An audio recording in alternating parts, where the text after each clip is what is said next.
The morning of the estate meeting, my son-in-law arrived 12 minutes early. I remember that detail because I was still in the kitchen, standing over the counter with a mug of coffee I hadn't touched, watching the snow come down over the backyard. 43 years I'd looked at that backyard. The old maple my wife Eleanor had planted when we first moved in was barely visible through the gray, and then I heard the front door open. They had a key, of course, because Eleanor had given them one years ago when she thought it was a kind gesture. And I heard his voice before I heard my daughter's. "The lawyer's not here yet," he said. Not hello, not good morning, not I'm sorry for your loss, even though she'd only been gone 11 weeks. My daughter, Sandra, came into the kitchen and set her coat over one of the chairs. She didn't look at me right away. She looked at the table, at the chairs, at the room the way you look at a property you're thinking of buying. "Dad," she said finally, "you should sit down. We have a lot to go over today." I sat, not because she told me to, but because my knees had been giving me trouble since October, and I'd learned not to stand longer than I needed to. My son-in-law Derek walked in behind her and placed a folder on the table. A folder. He'd brought a folder to my house, to the table where my wife used to read the Saturday paper, where my grandchildren used to do their homework over the years. He brought a folder like we were at a business meeting and he was the one running it. "I printed some things out," he said. "Market analysis for the property, a few comparables in the area." I looked at the folder. I didn't touch it. "Here is what you need to understand about Derek. He'd been married to Sandra for 14 years. He was not a bad man in the obvious ways. He didn't drink, didn't raise his voice at the children, held a decent job managing a distribution warehouse out in Mississauga, but there was something in him that had always treated other people's things like problems to be solved, like inefficiencies to be corrected. And the moment Eleanor got her diagnosis 18 months ago, something in Derek shifted. I could see it. The way he started asking questions about the mortgage, about whether the house was paid off, about what the plan was. Always framed as concern, always wrapped in the language of helping. Eleanor saw it too. She never said it outright to me. But I noticed things near the end. Small things. A phone call she took in the bedroom with the door closed. A meeting with our family lawyer, Thomas, that she mentioned once and then never brought up again. I didn't ask. I should have asked, but she was tired and I didn't want to add weight to what she was already carrying. She died on a Thursday in November. A Wednesday night she was still telling me about a documentary she wanted to watch, something about the St. Lawrence River. Thursday morning she was gone. The weeks after that are not something I can describe in any way that would make sense to someone who hasn't been through it. You move, you speak, you sign papers and make phone calls and accept casseroles at the front door. But you're not really there. Some part of you stays in that bedroom on Thursday morning, standing over the bed, unable to understand what your eyes are telling you. Sandra helped. In the beginning, she was genuinely helpful. She came over, she organized things, she sat with me some evenings and we talked about her mother. That was real. I believe that was real. But at some point, and I couldn't tell you exactly when, Derek's presence in those conversations increased, and Sandra softened, like a tide going out. And by the time they sat down at my table that December morning with a folder of property comparables, I understood that the Sandra who had sat with me and cried was now sitting beside someone who had a plan. "The house is worth a lot, Dad," Sandra said. "You know that. This neighborhood, property values have gone up significantly. You're living here alone. It's a 4-bedroom house." "I know how many bedrooms it has," I said. "I've been sleeping in one of them for 43 years. Derek cleared his throat. "We're just saying it's a lot of house for one person.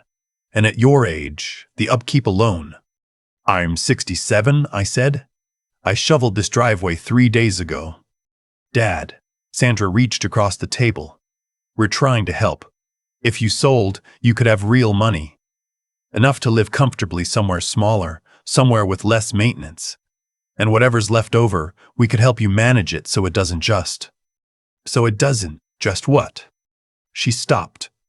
"So it doesn't just sit there?" I said. The room was quiet. Outside the snow kept coming down.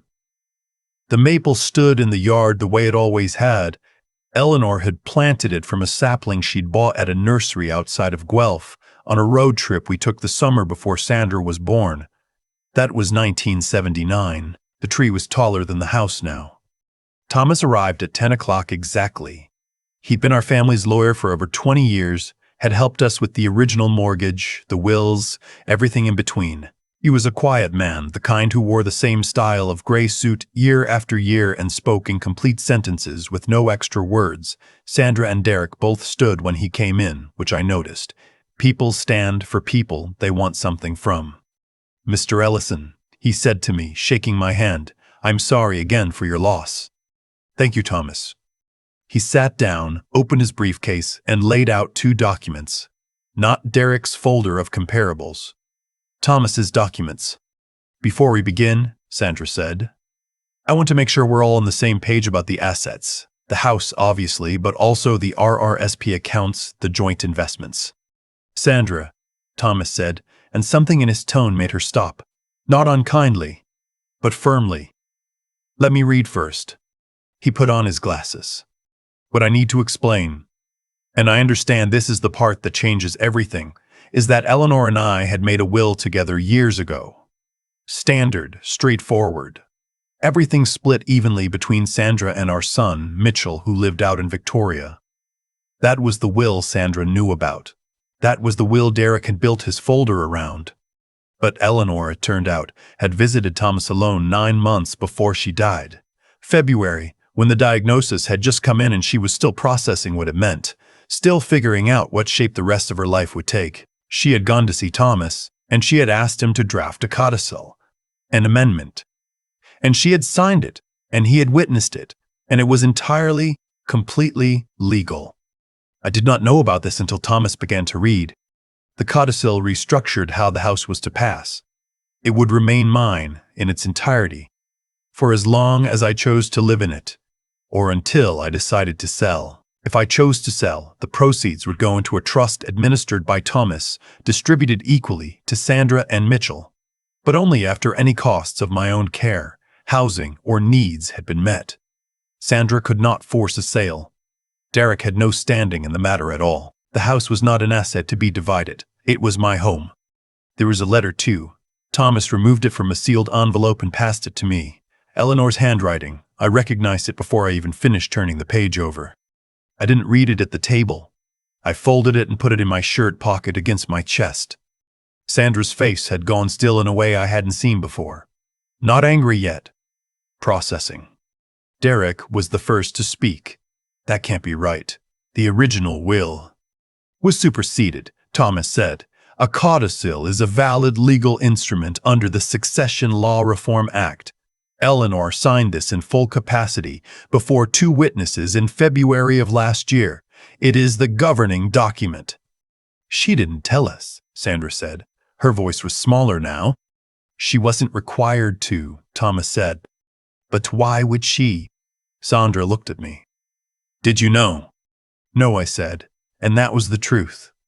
"Then why?" I thought about the phone calls, the closed bedroom door, the meeting Thomas mentioned once and then disappeared. I thought about Eleanor lying in that hospital bed in the last weeks holding my hand, not saying anything about any of it, protecting me from having to carry it while she was still there. "I think," I said slowly, "that your mother noticed some things, and she made a decision." Derek stood up. Not dramatically, not in rage, just stood, the way you stand when a meeting has gone wrong and you want to leave before anyone says something they can't take back. He picked up his folder of comparables. "This will be contested," he said. Thomas looked at him over his glasses. "You're welcome to seek independent counsel. However, I would advise you to review the statute before committing to that course of action. The document is sound." Derek looked at Sandra. Sandra did not look back at him. She was looking at the table. He left. The front door closed. Sandra and I sat there for a while after Thomas packed up and said his goodbyes. The snow had slowed outside. The maple was completely still. "I wasn't going to take it from you," she said finally. "I just thought, it's a lot to maintain." I was worried. I looked at my daughter. I had known her since before she could walk. I had taught her to ride a bike in this driveway, in this yard. I had sat in the hospital waiting room for 11 hours the night her first child was born. I know you were worried, I said. And I meant that. I believe some of it was genuine worry. People can be worried and greedy at the same time. The two things aren't mutually exclusive. But you let him bring a folder, I said. She didn't answer that. She put her coat on and she left, and the house was quiet again. I sat at the kitchen table for a long time after. Then I took Eleanor's letter out of my shirt pocket, and I read it. She wrote about the February appointment. She wrote about what she had noticed over the previous year. The questions Derek asked, the way certain conversations went, the things she had overheard. She wrote that she didn't want to tell me while she was sick because she knew I would want to confront it, and she needed me to be with her, not fighting. She wrote that she trusted Thomas completely, and that she knew he would handle it properly. And then she wrote something I've read probably 50 times since. I'm not doing this because I don't trust Sandra. I'm doing this because I know how much other people can change the shape of someone's love without them even realizing it. This house is yours, Ellison. It belongs to your mornings and your bad knees and your terrible instant coffee that you drink instead of the good stuff I keep buying. Stay there. Plant something if you want, or don't. But don't let anyone tell you that your life needs to be made smaller so it's more convenient for them. I sat with that for a long time. The snow had stopped by the afternoon. I put on my boots and my coat and went out into the backyard. The maples stood there the same as always, bare branches against the white sky. I put one hand on the bark. It was cold and rough, and it had been there for 45 years, and it was going to be there long after I was gone. Mitchell called that evening from Victoria. Sandra had phoned him, apparently. He was quiet on the line for a while, taking it in. She never said anything to me either, he said. She didn't want to make it a thing while she was still here. That sounds like Mom. Yeah, I said, it does. We talked for a while about nothing in particular. His kids, a trip they were planning, the hockey scores, normal things. Before he hung up, he said, "The house looks good in the photos you sent in the fall. The maple's gotten huge. She planted it the summer before Sandra was born," I said. I know. I'm going to stay, I said. I know that too, Dad. Sandra and I didn't speak for several weeks after the meeting. When we did, at her daughter's birthday in late January, standing near the kitchen while the kids ran in circles. It was careful, the way conversations are when something real has been broken. But neither person wants to name it in front of a child. She said, "I should have stopped him from bringing that folder." I said, "Yes." She said, "I'm sorry." I believed her. I think she was sorry. I think she still is. Derek and I have not spoken directly since that morning. I don't expect we will for some time. That's a thing Sandra has to sort out on her own. I'm not in the business of managing her marriage. I have enough to manage here. The driveway, the furnace that makes a sound in January it shouldn't make, the garden Eleanor laid out along the back fence that I am determined to keep alive come spring, even though I have never in my life known which plants need what. I found a book in her things, a gardening book she'd had since the 90s with pencil notes in the margins, arrows pointing to photos of perennials she planted or wanted to plant, dates written in her small, neat handwriting. I've been reading it at the kitchen table in the evenings with the lamp on and the yard dark outside. The trust is set up. Thomas has a copy of everything. If the day comes when I need care or when I decide to sell on my own terms, it's handled. Eleanor handled it, from a hospital appointment in February, while the snow was coming down on Bloor Street, and she was trying to understand what the diagnosis meant for the years she had left. She sat down with a man in a gray suit, and she protected me. I think about that more than I think about the meeting. I think about her in that office, making sure everything was right, and then coming home and making dinner and not saying a word. That was Eleanor. She never made a production out of anything. She just made sure things were okay. The maple's branches will start to show buds by March, if it's a mild year. I've been watching it from the kitchen window in the mornings. The same way I watched it the day of the meeting, before the door opened and everything I thought I understood about that room shifted. It'll come back. It always does. I keep thinking about that folder Derek brought to my kitchen table. Printed comparables, market analysis. Like Eleanor hadn't been gone 11 weeks. Like the house was already just a number on a spreadsheet waiting to be divided. People show you who they are in the quiet moments after a loss. Not at the funeral, where everyone knows to behave. But 6 weeks later, when they think the grief has softened you enough that you won't push back, that's when you find out what someone actually wanted from you, and what they wanted from the life you built.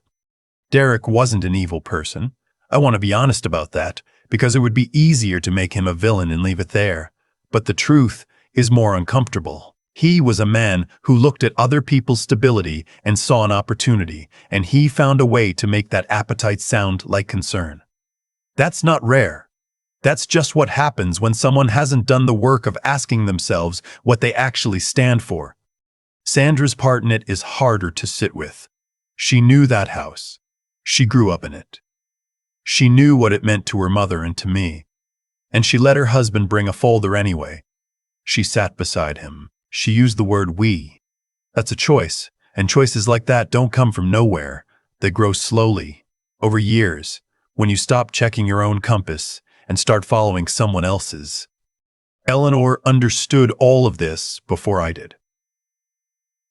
That's the thing I come back to most.